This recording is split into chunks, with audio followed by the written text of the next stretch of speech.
Este no es un proyecto e-commerce, sino un proyecto que hace del e-commerce una de sus patas fundamentales.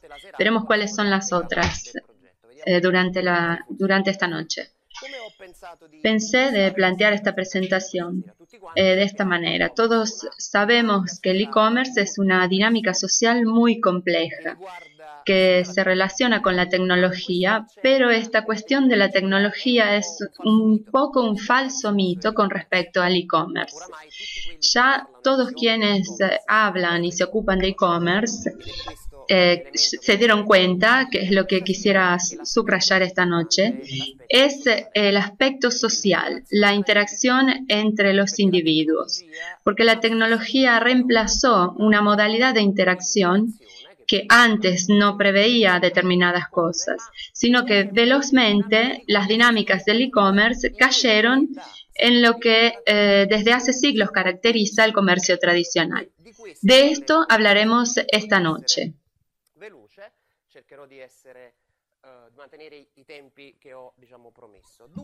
Son dos los argumentos que quisiera desarrollar esta noche. Uno es cuánto vale el e-commerce a nivel mundial, de qué números hablamos. Y luego, lo que me interesa más, algunas dinámicas estratégicas o tendencias de tipo cualitativo que marcan la evolución de este fenómeno. Entonces, ¿vale según ustedes este fenómeno? ¿Cuánto, por ejemplo, cuánto es el Producto Bruto Interno de Italia? ¿Cuánta riqueza producimos? Italia produce 1.800.000 euros, más o menos. Es el total de la riqueza que todos los italianos producen entre públicos y privados, servicios y bienes, todos los sectores. ¿Por qué dimos este número? Para dar una orden de la grandeza de un número. Les dije que el e-commerce hoy vale 1.330.000 millones de dólares. ¿Por qué les di estos números? Para tratar de realizar una comparación. Si no, podía parecer un número que no se puede medir. El e-commerce hoy vale 1.330.000 millones de dólares. Por lo tanto, este fenómeno logró alcanzar una dimensión de un país como Italia, que, por ejemplo, no obstante la crisis, sigue siendo la segunda potencia industrial de Europa y la séptima potencia en el mundo. Y la siguiente cosa que nos interesa son las dinámicas de crecimiento. Es decir, no solamente el fenómeno vale esta suma, sino que todas las previsiones nos dicen que dentro de pocos años alcanzará a valer el doble. Hechas estas previsiones, quisiera decirles otra cosa. Hasta este momento, todos los que hicieron previsiones con respecto a este fenómeno siempre se equivocaron. Se equivocaron por defecto. Es decir, prácticamente la aceleración de estos fenómenos es mucho mayor. Los invito a analizar estos números. 13,8%. Los economistas lo llaman tasa media ponderada de crecimiento anual. 13,8% anual es la tasa de crecimiento estimada para los próximos 4 años en lo que se refiere al e-commerce, es decir, hasta el 2018. Es el único número que está estimado en este modo, porque todo el resto de los números que se escuchan, que se refieren a la economía, son 0, también China y Brasil están desacelerando. Esta dinámica no está localizada en un cierto país, sino es internacional, global. Quisiera hacerles ver algunos números. Esta primer filmina nos cuenta cuáles son los países que en este momento están asumiendo el control de este mercado. pueden ver que hasta el 2013, hasta el 2012, la Norteamérica representaba esta tendencia, pero que se está reduciendo a partir del 2014, donde adviene el sobresalto de la China con respecto a este país.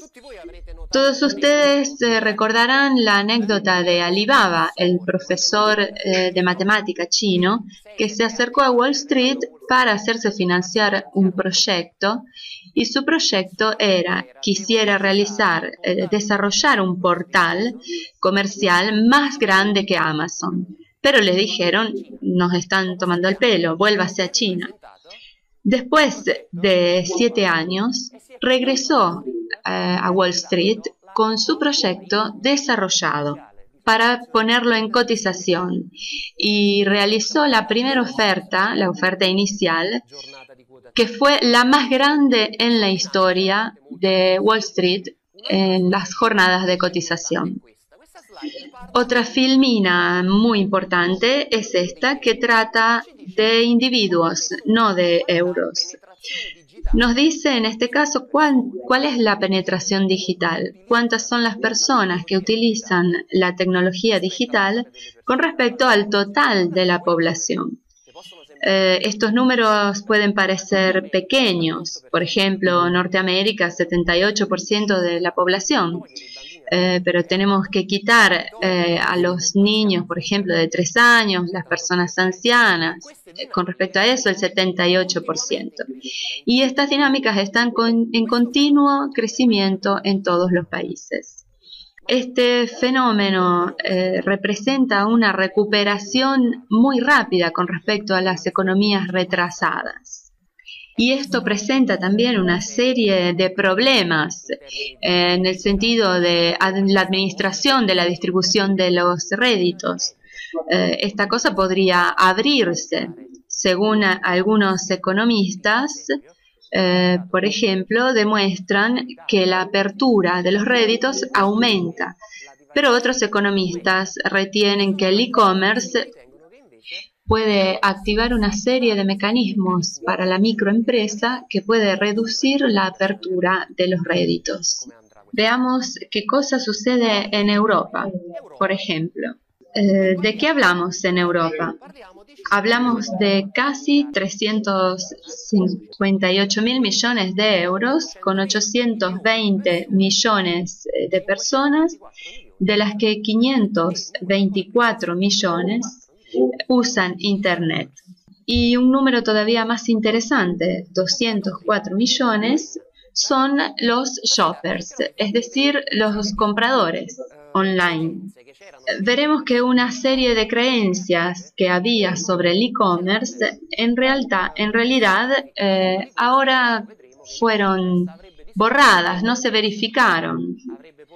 Una de estas es que el e-commerce habría desintegrado el comercio tradicional, que habría llevado a cerrar la actividad tradicional offline. En cambio, vemos que extrañamente está sucediendo algo distinto. ¿Cuánto gastan las personas en promedio? 1.450 euros anuales. Se está volviendo un número interesante, también porque hay otra dinámica particular. La satisfacción de las compras online desde hace 2 años ha superado la satisfacción de las compras offline. Hasta hace algún tiempo se pensaba que era riesgoso comprar online, porque se pensaba, bueno, quién sabe si me envían la mercadería, quién sabe si yo mando el dinero y después recibo en realidad en mi casa la mercadería. Hoy todas las investigaciones nos dicen que quien compra online está más satisfecho con respecto a los que compran offline. ¿Por qué sucede esto? ¿Por qué sucede esta dinámica que es imprevista? Los sociólogos tienen una respuesta para esto, pero también los expertos en ventas, y se llama reputación. Reputación. La empresa comercial tradicional tenía un área de clientela que no estaba interconectada. Entonces, si la insatisfacción tocaba a un cierto cliente, la insatisfacción influenciaba a pocos, porque la red de que se trataba de los familiares, de los colegas, exagerando, se podía tratar de 100 personas. 100 personas es un gran número como red social directa. ¿A quién contar la insatisfacción? Hoy hay personas que, sabiendo usar las nuevas tecnologías, con un video subido a YouTube logran hacer 2 millones de contactos. Una cosa de estas puede destruir una marca comercial online. Significa que todos los que entendieron que en realidad también el comercio online funciona, salvando las diferencias de la tecnología, con las mismas reglas del comercio offline, que son la de reputación, entendieron que esta cosa online es delicadísima y por lo tanto tienen una actitud en relación a la clientela online de mucho cuidado. Muy bien, ¿quiénes son los mayores consumidores online en Europa? Vemos que Inglaterra, Alemania, Francia, Rusia, España, ellos solos hasta el momento concentran el 80% del mercado. Estos números son importantes porque nosotros estamos por iniciar un proyecto que tiene que ver con los interlocutores. Muchos de los que todavía no iniciaron una actividad e-commerce o la iniciaron en una manera no consciente, no administrada del modo correcto. Nosotros le ofreceremos la posibilidad de volverse masivos, de converger sobre un portal que va a tener una visión internacional. Es decir, abriremos una serie de mercados que están más adelantados que el nuestro con respecto al e-commerce.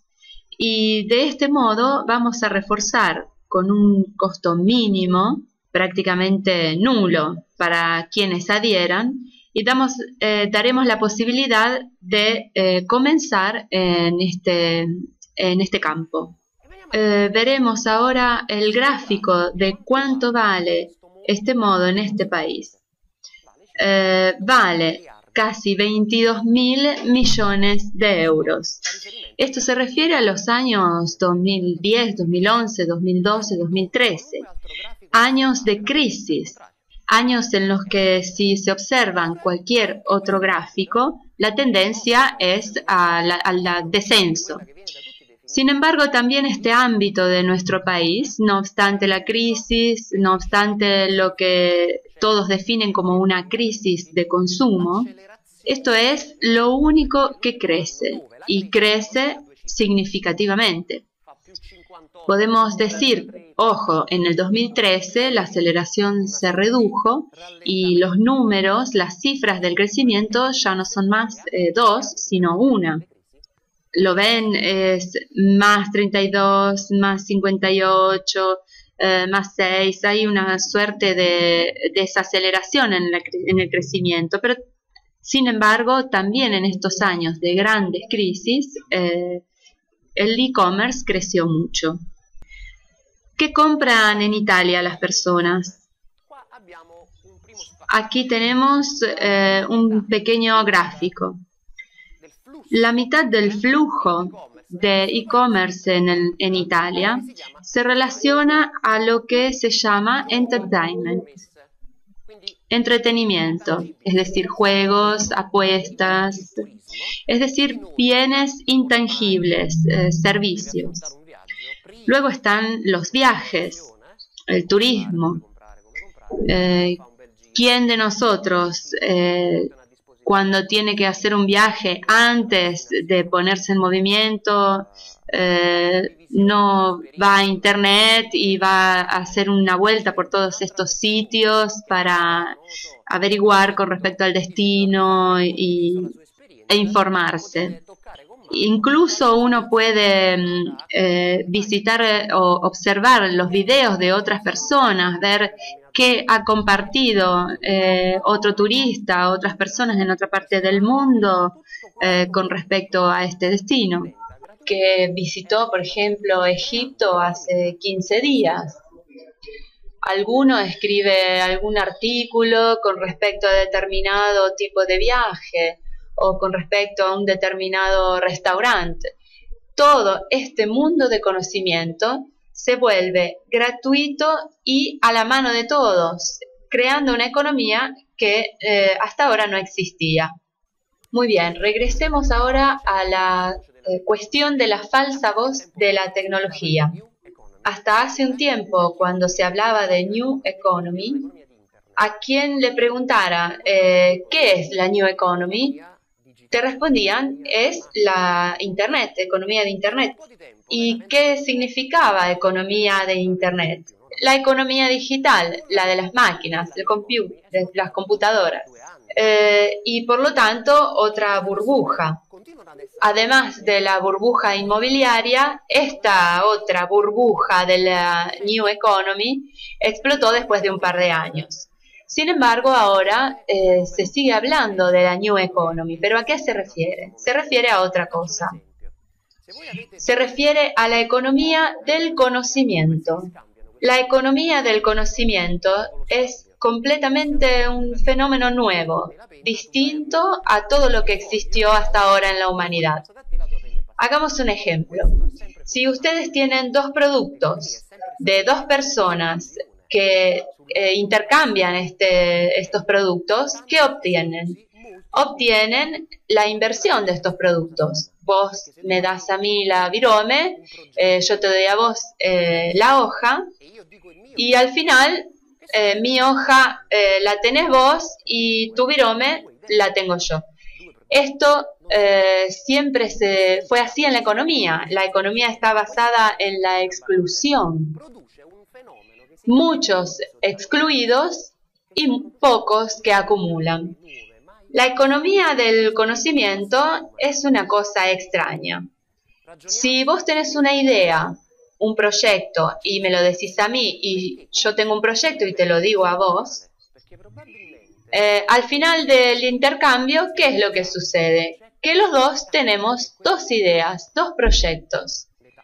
No se destruyó el conocimiento precedente, sino que hay una reutilización del conocimiento. Por lo tanto, vamos a analizar esta cosa.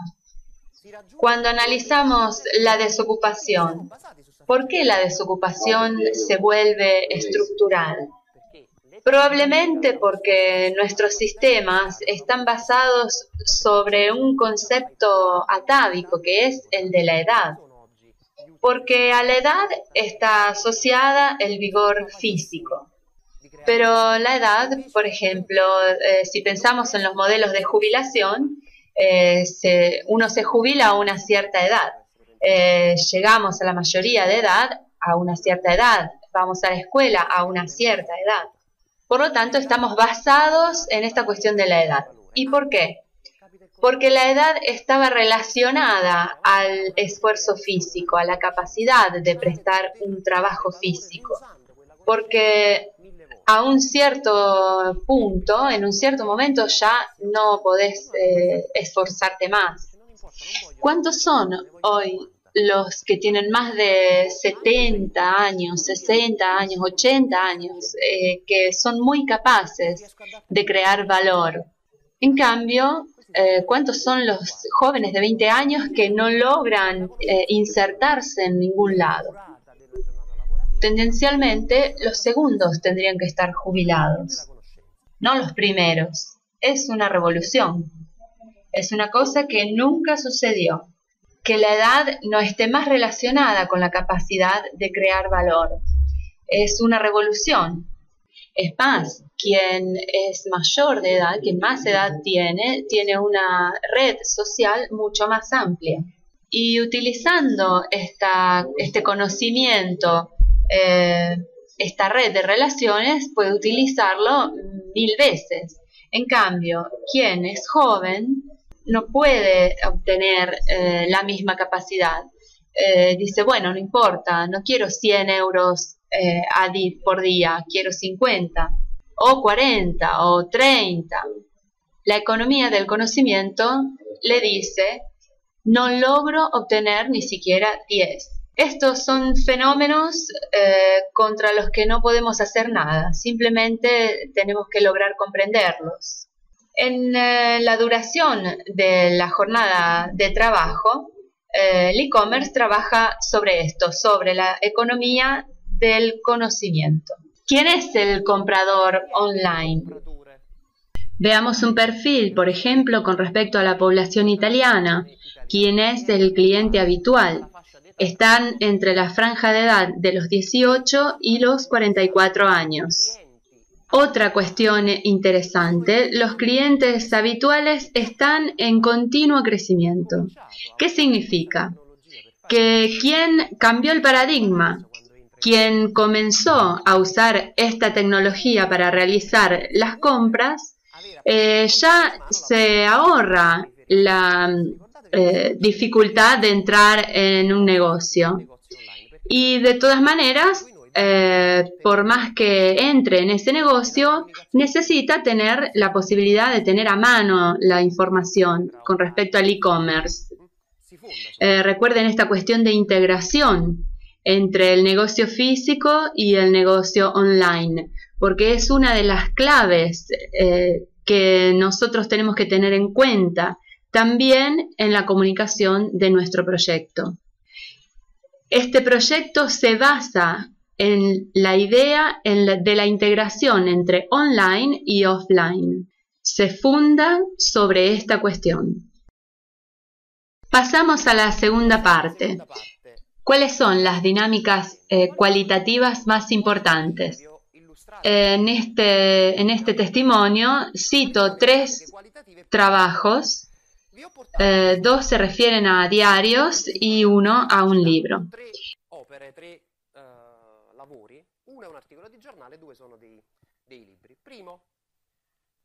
En primer lugar, Chris Anderson y Michael Wolff en el 2010 realizaron este artículo que dice que la web está muerta. Ahora bien, estos dos aquí no son independentistas de Chiapas.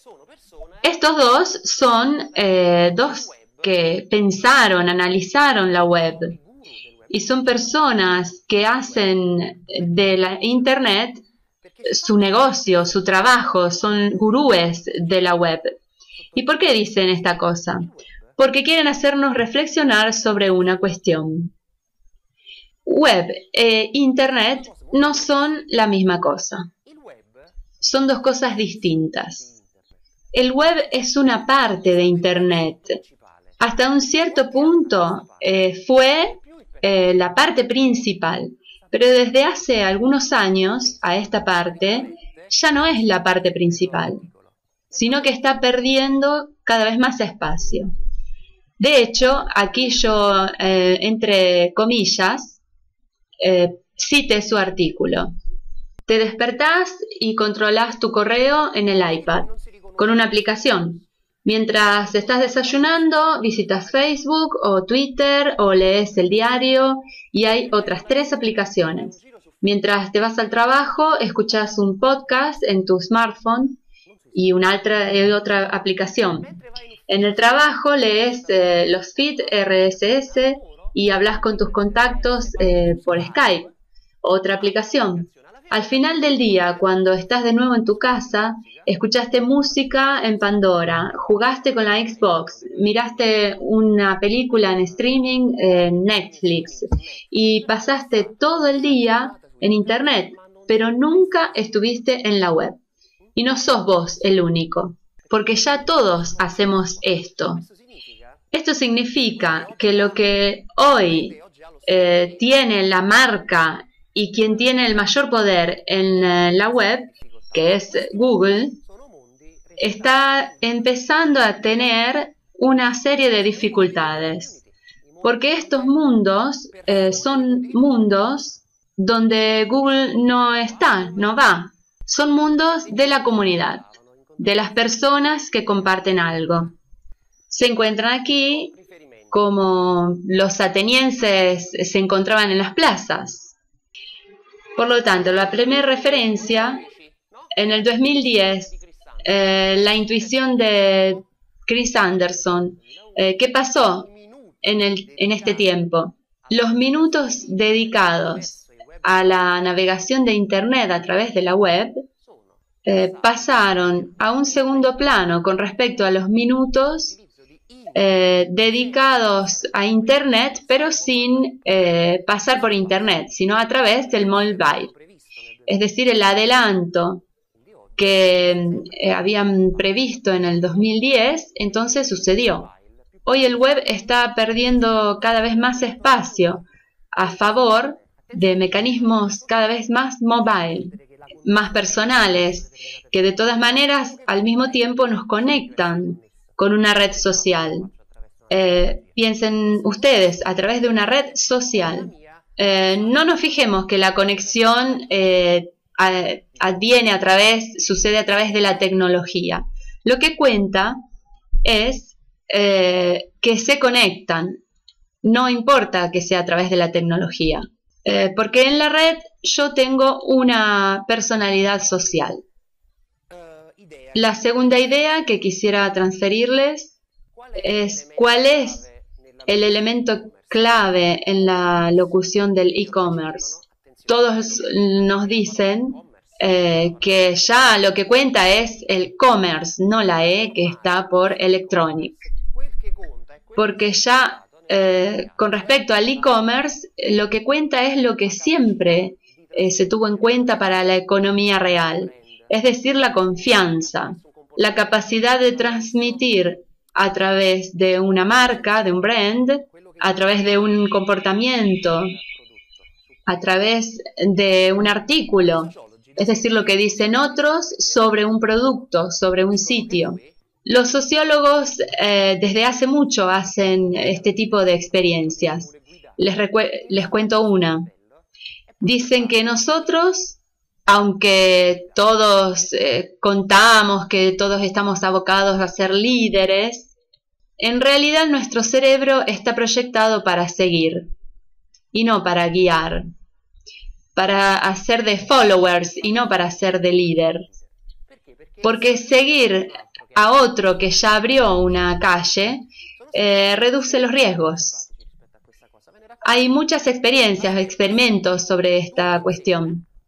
Les cuento una experiencia. En Las Vegas, en una transición, hay un cartel que dice: la fila inicia aquí. ¿La fila de qué cosa empieza acá? No se sabe. Y sin embargo, una primera persona lee este cartel, la fila empieza acá, y abajo dice es gratis, y se para y empieza a esperar. Apenas otro ve que uno se paró, entonces se para también el segundo. Después el tercero, después de media hora hay 20 personas en una fila. Después de 2 horas hay 200 personas en la fila. Y sin embargo, ninguno sabía, los de atrás, por qué estaban haciendo una fila. Pero cuando vieron que la masa crecía, se pusieron a hacer la fila. En un cierto punto la experiencia continúa y el cómplice de la experiencia va hasta el primero en la fila y le dice: bueno, estamos ya preparados, podemos empezar. Entonces el primero empieza a caminar y todos lo están siguiendo. Y hace cosas rarísimas. Hay obstáculos en el camino y los salta. Y todos están saltando detrás de él. Después se ponen zigzag y giran. Y todos hacen lo mismo. Es muy evidente que esto no puede llevar a ningún lado. Pero ninguno se pregunta: discúlpame, ¿qué estamos haciendo?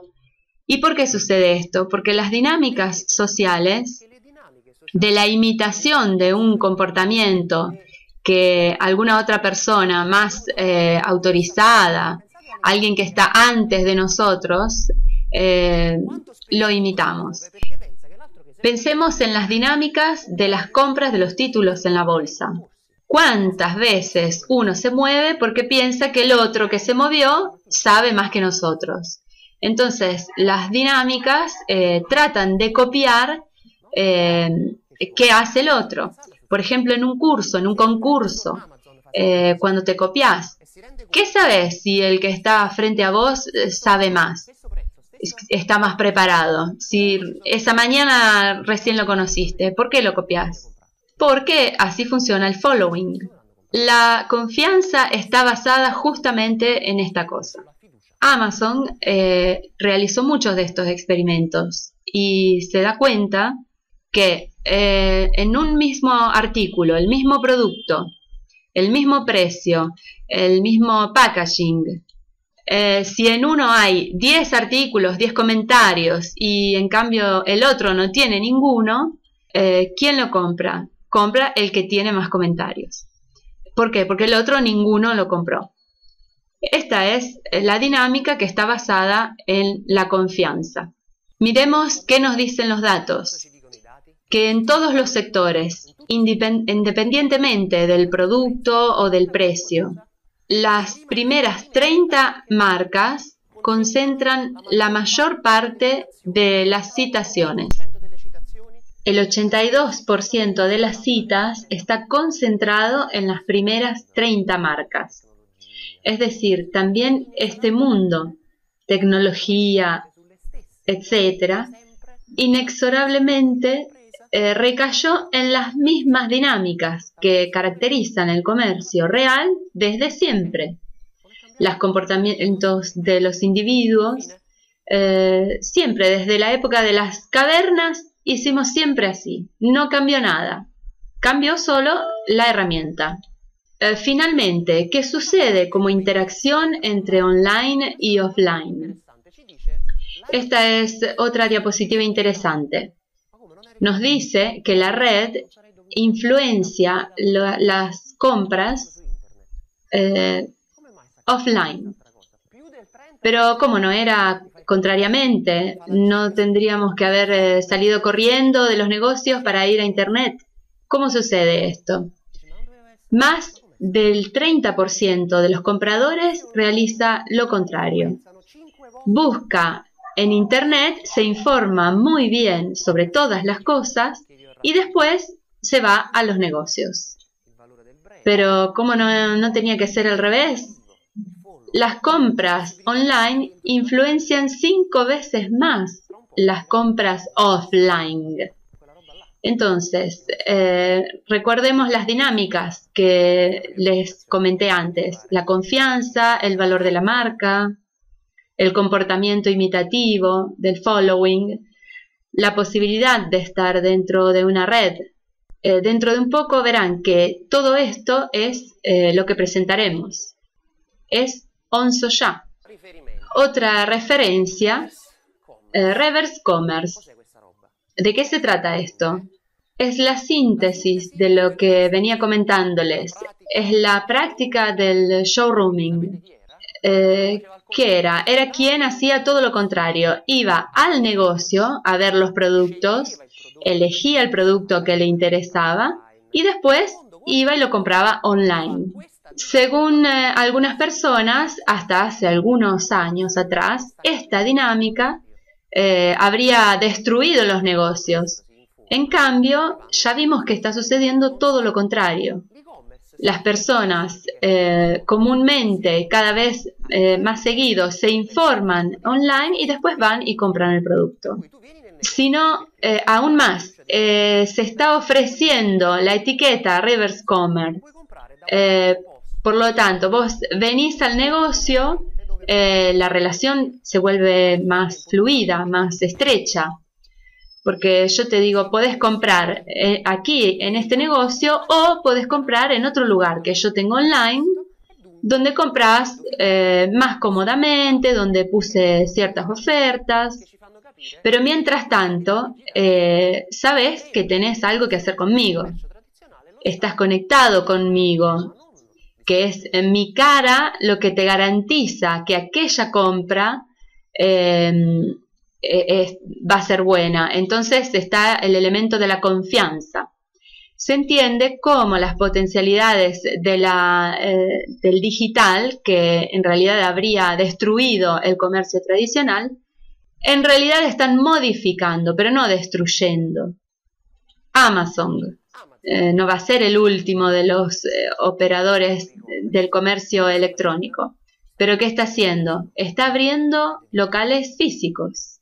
El profeta de la dematerialización hizo las cuentas y dijo, bueno, acá de todas maneras es necesario abrir un local, una cara que se vea, la cara que se ríe, la cara con la sonrisita, pero mientras tanto también tenemos que tener un pie en tierra, otra cosa. Jeff Bezos entendió que existe un enorme flujo de compras que ya está allí y que tiene que ver con los bienes grocery, con los bienes de consumo amplio y general, que están todavía un poquito afuera del e-commerce y que es necesario que se inserten en este mundo. Entonces creó Amazon Fresh, es decir, una línea de productos de consumo cotidiano, de las compras cotidianas, que se pueden entregar en casa. Esta es la frontera. Ya están experimentando esto en Estados Unidos. Te regalan un pequeño escáner que llega a tu domicilio y, por ejemplo, vos tenés el sachet de leche que se terminó, pasas el escáner sobre el código de barras y en ese mismo momento ya estás encargando otro sachet de leche para que a la mañana siguiente lo tengas en tu casa. Cuando se terminan tus productos, utilizando este código, tu carrito se va renovando cada día.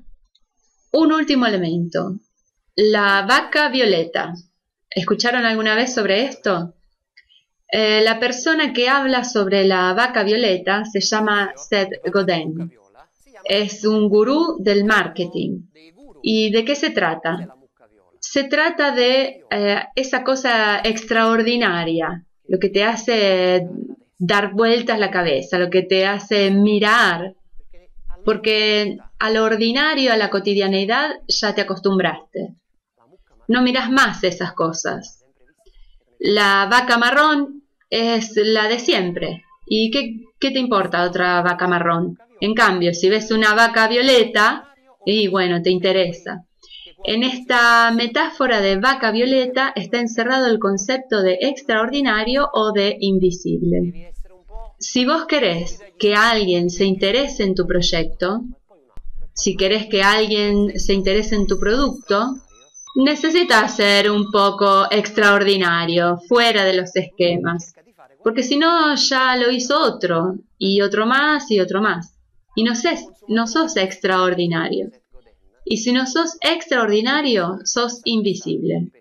No pierdas el tiempo. Busca de hacer algo que sea como una vaca violeta. El consumidor del post-consumismo, dice Seth Godin, es uno que ya no sabe qué comprar.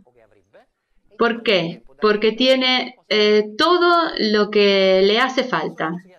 Todo lo que podía desear ya lo tiene. Pero ¿qué le falta? Le falta el tiempo. Le falta el tiempo para disfrutar las cosas que tiene o que tendría. Y le falta el tiempo para dedicar a cosas banales. No pierde tiempo en esto. Si hay cosas que ya vio, entonces pasa rápido. También es un mecanismo de autodefensa con respecto a la enorme cantidad de información, de el correo electrónico. Entonces buscamos de hacer otras cosas. Para llamar la atención, entonces, o pensás en algo extraordinario, algo que nadie hizo todavía, o de otra manera sos invisible. Esto también tiene que ver con la cuestión de On Soja. Con esto tratamos de de realizar una vaca violeta.